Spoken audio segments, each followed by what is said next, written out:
Welcome back to the second episode of the Voices of MED13L. In this conversation, you'll meet our new Executive Director, Phil Buta, who sits down with hosts Katie Boychuk, Foundation Chair, and Inon Champagnier, Board Member, who are both fellow MED13L parents, to talk about why surveys, medical records, and CRID numbers are essential for advancing MED13L research. Let's dive in.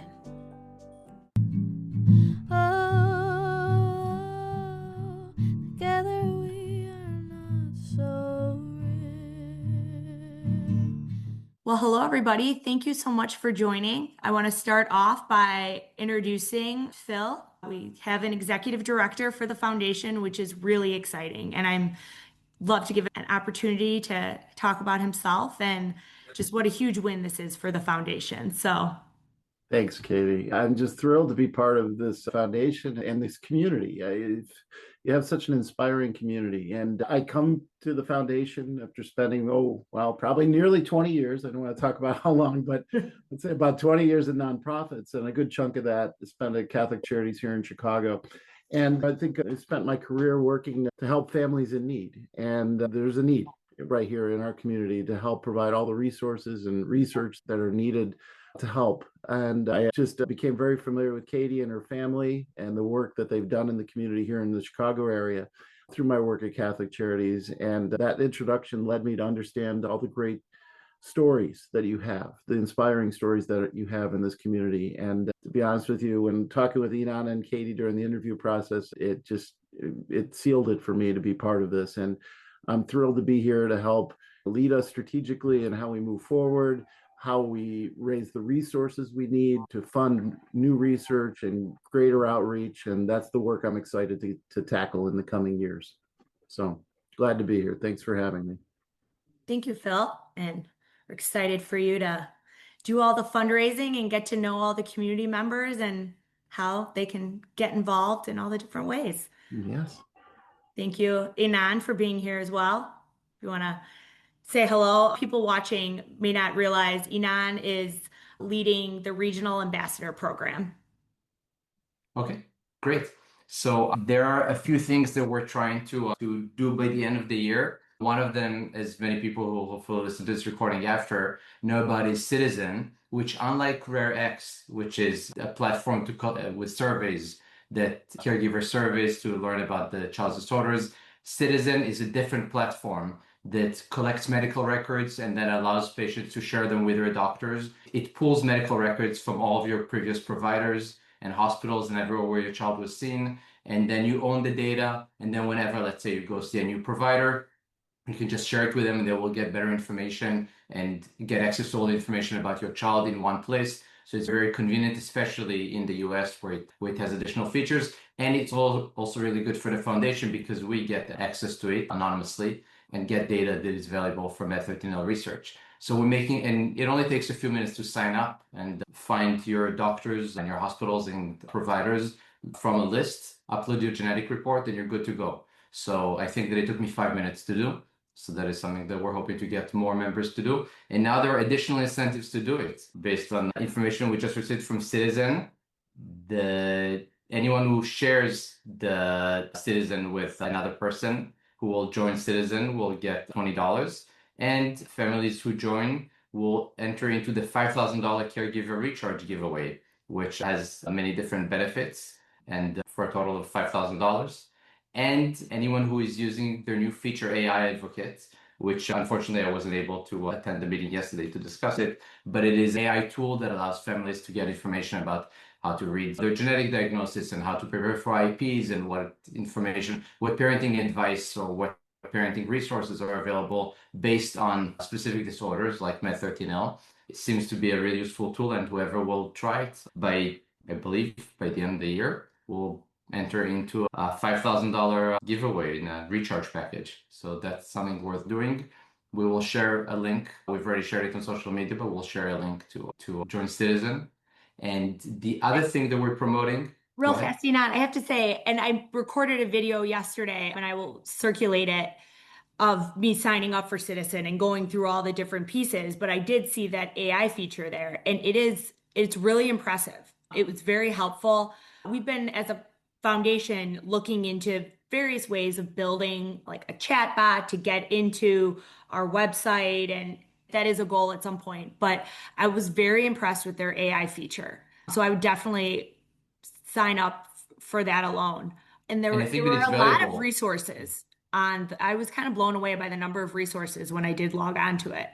Oh, Um, that's wonderful. Because I know that a lot of people are now relying on advice from AI for anything that is disease related, disorder related. And it's very good to know that there's a place where the advice comes from information that is actually put into the system by professionals and by information that is pulled from MED13L resources. So, I will say, because the only way I have been able to understand MED13L and the research projects is through AI and in particular ChatGPT. That being said, there have been some basic questions that ChatGPT has gotten wrong about MED13L. So it's really important if you are using AI to build a project and download the publications we have on our website and add to that MED13L project and add our website and say only pull information from here. But what's nice about Citizen is they've already done that for you. So you know the information you are getting from Citizen is correct. So yeah, I just wanted to excellent. give that one plug as well. Yeah, no, absolutely. I think that almost every parent I talk to now relies in one way or another on every person I know relies in one way or another on AI to get answers for questions. And people sometimes just assume that whatever comes out of AI is correct. Very often, that is not the case. So it's very good to know that there's a resource that is more credible. So we encourage people to log into Citizen and try their new feature, AI Advocate, and you'll be entered into a $5,000 recharge package giveaway. So why not?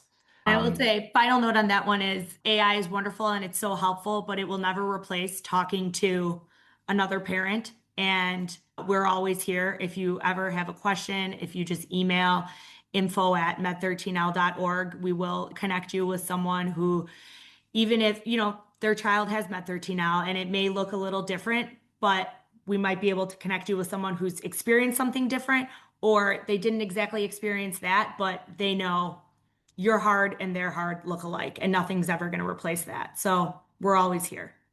Absolutely.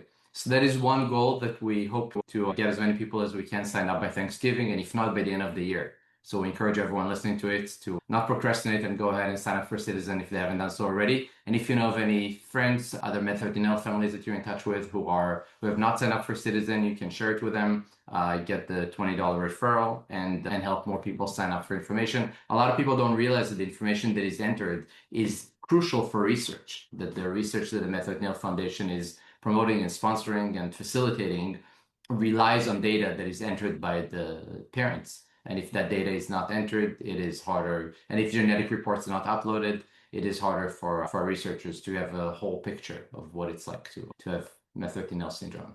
So that is one item on our agenda. Oh, go ahead. Well, and actually, Inon, I'm going to go off script for 1 second because Phil and I were actually just on a call, and the person who is a researcher explained it was the best explanation I've ever heard about on why Citizen, RareX are these platforms we have are important. And this beautiful visual is something Vanessa created in collaboration with Rachel. So if anyone went to the European meetup in France, this is kind of what we handed out, and this is our research roadmap, and anything that's in bold, we completed it. Anything that's blue but not bolded, it's in process, and anything that's gray is we have not started it yet, but it is a goal. So if you look on here, it talks about the biomarker project, specific biomarkers. So you can see that's in progress.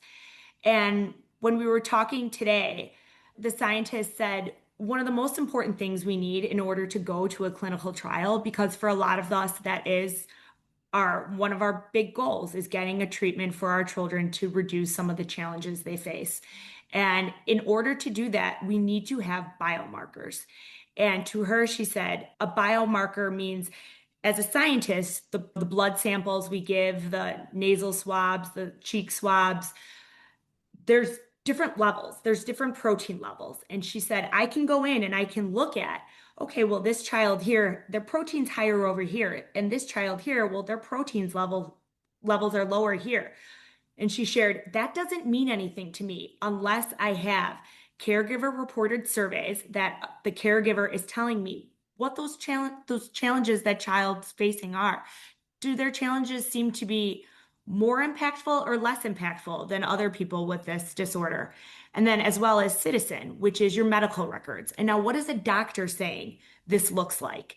All this research we're doing over here, our scientists can't do anything with it unless they have these things. So I just felt like that was really helpful, that if your end goal is a treatment, is a drug, is a gene therapy, this is step 2.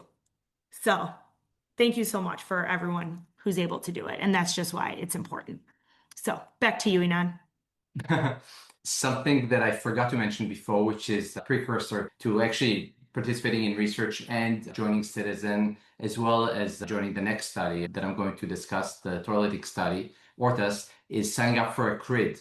For those of you who are not aware, most research, because it's done anonymously, is done instead of with the patient's name, is done with a number. That number is called CRID, Clinical Research ID. It takes 1 minute to go on the CRID website, and we are sharing links to that as well. I believe it's thecrid.org. Let me just confirm that. Sure. Hold on, I'm gonna steal the screen one more time, because I think, once again, Vanessa, who helps with our laying out everything on our website in a very purposeful way, I think we did a good job of our website really explaining this, just if everyone knows where to go. So if you just go to med13l.org, if you go to new diagnosis help, and in the video that I'm going to upload, I explain step 1 a little bit, but if you scroll down to step 2, get your CRID, it's right here.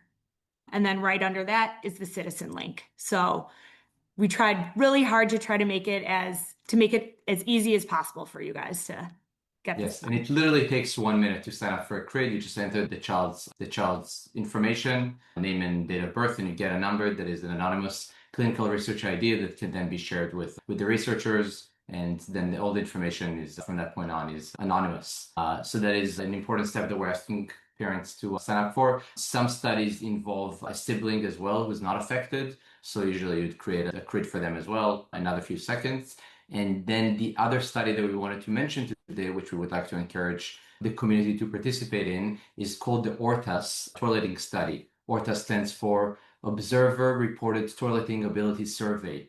And Combined Brain is, I believe, created this toileting survey. Toileting is an aspect of parenting and abilities that affects many different disorders. As we all know, MED13L as well. Most of our children are delayed, and we're trying to get a full picture of what are the toileting abilities and disabilities and challenges that the children with MED13L are facing. It takes about half an hour to fill out the survey. I think it took me 20-something minutes, so it could also be done faster. All you need is a CRID, and you need to email the Combined Brain in order to participate.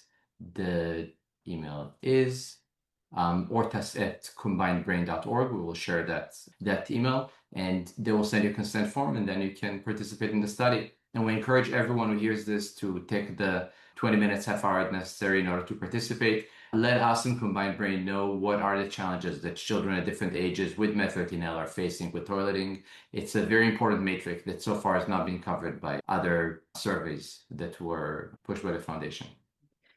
And I will just chime in again, it will also be a biomarker. If we can get this validated, if Combined Brain, who's running this, can get enough data in there that says, this is what a child with MED13L, this is their toileting abilities. So this is based on these surveys, this is where their achievements are. Then we introduce a drug, and then we do the toileting survey again. And now all of a sudden, the abilities go from here to here. Well, that's something the FDA can look at and say, okay, it looks like this drug is doing something. It looks like this is a measurable outcome.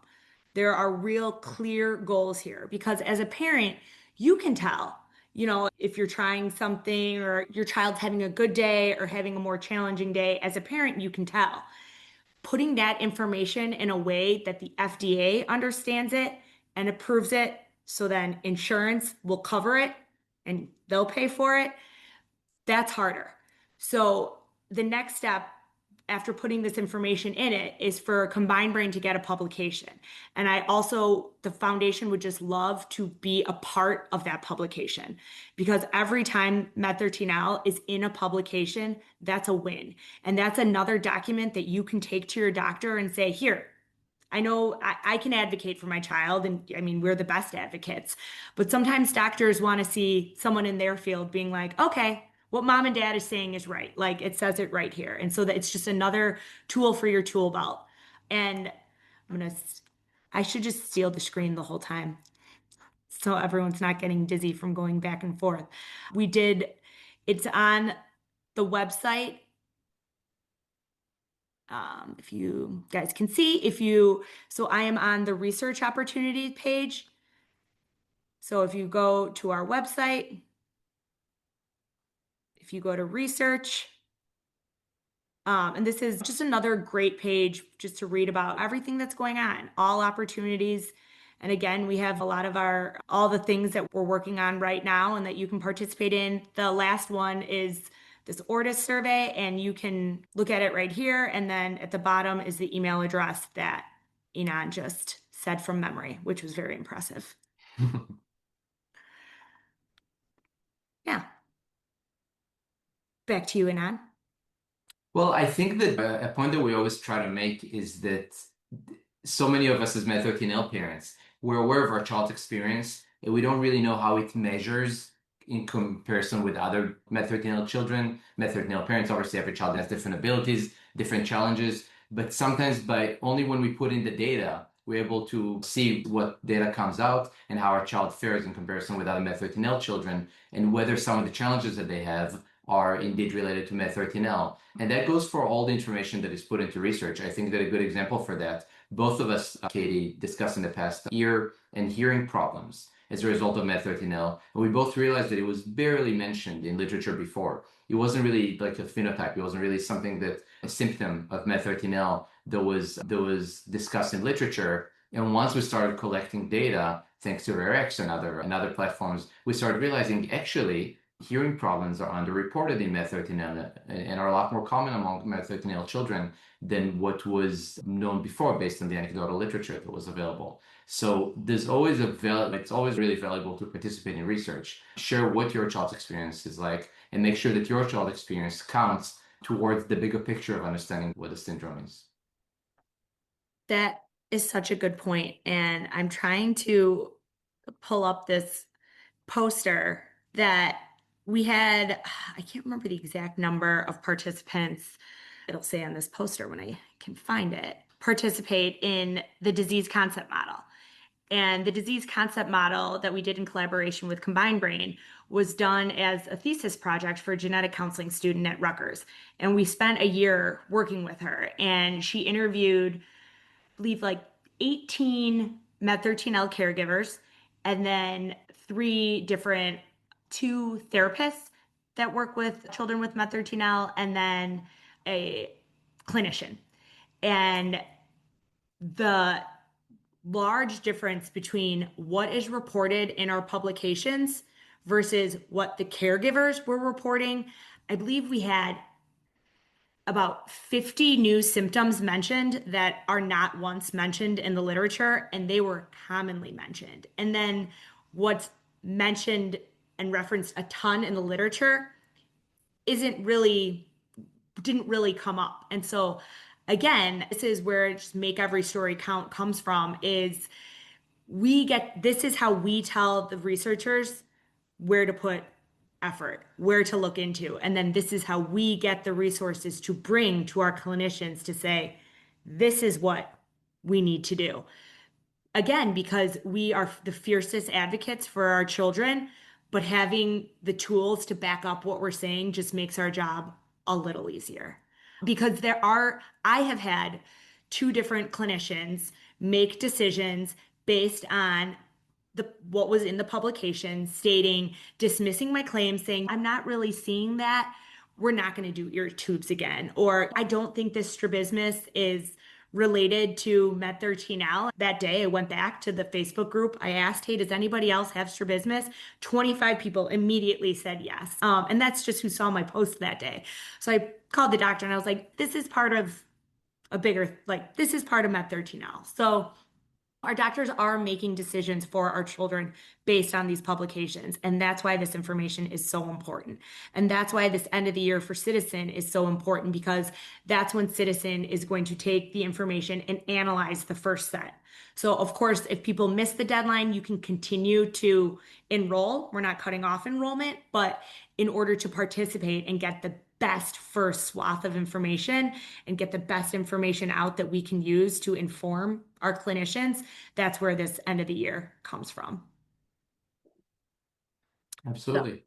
So yeah. A quick recap, what we're asking members who are listening to this. We have 3 asks today. The first one, just take 1 minute, go on the CRID. If you haven't done so already or participated in research, blood draws and such, where CRID was already created for you, in which case you should have your child's CRID number. But otherwise, just go on the crid.org. You can find a link through the website and get a clinical research ID for a child. Should take a minute or under. Then, if you haven't already signed up for Citizen and uploaded your genetic report and entered your provider's information, please do so. This should also take about 5 minutes and is very helpful. If you have done so, please share it with other friends, other MED13L parents that you're in touch with, and you will receive the $20 gift rebate. And then anyone who enters and tries AI Advocate, the new AI platform that provides valuable answers to parents based on the information that is entered into Citizen, will enter the $5,000 recharge giveaway. And then lastly, for anyone who can take the 20-30 minutes that it takes to complete the orthos toileting study, that would be very helpful in order to help us try to validate the toileting challenges that MED13L children have as a biomarker, and help us get a better picture of what toileting challenges are like for MED13L children. That was a great recap. Yeah, and I'm just wanted to give a visual real fast. It might be a little hard to see, and we are working on getting it up on am I having a hard time with it? My PowerPoint's having a mind of its own right now. Well, sorry. Best laid plans. Zoomed in a little too much, I think. Sorry. You'll see, I think it's right below this. There we go. It's over here. Now I'm zoomed in too much. So the green is, sorry, the bottom is okay. So the purple is what is reported in the literature, and the green is what our MED13L caregivers reported. And you really see how there's a big difference. So what is in the literature? And I'm sure a lot of people have felt that when they sat in on their first diagnosis appointment or every appointment thereafter, really feeling like your doctor doesn't understand your child, what they're saying. You think to yourself, well, this doesn't look like my child. This doesn't sound like my child. Do they even know what they're talking about? They know what they're talking about, but what they're relying on is not our community. It's where the scientists decided to put their efforts. And this is where we get to get back in the driver's seat and tell them where to look. Because I just find this no one's looking at sleep. And that is big for me because I like my sleep. So if we could get some scientists looking there. No one's looking at behavior. That's a huge difference right there. And I do feel behavior is communication, and giving our kids the right tools and resources to be their very best. That's our job. And this is how we do it. So thank you guys. Thank you. And go fill out your survey.